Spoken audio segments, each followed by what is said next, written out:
भनावा के भन्न मन छ नि प्रतीक्षाको फल मिठो हुन्छ नि सल्लाह दुबैले सानो निन्द्रामा बिउजायो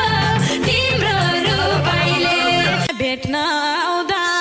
म खुसी भएको छु एउटा चिनो बोकेर आएको छु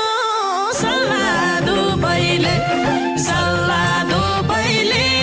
सानो निन्द्रामा बिउजाए तिम्रो रूपैले भेट भयो अङ्गालो बेरौता कस्तो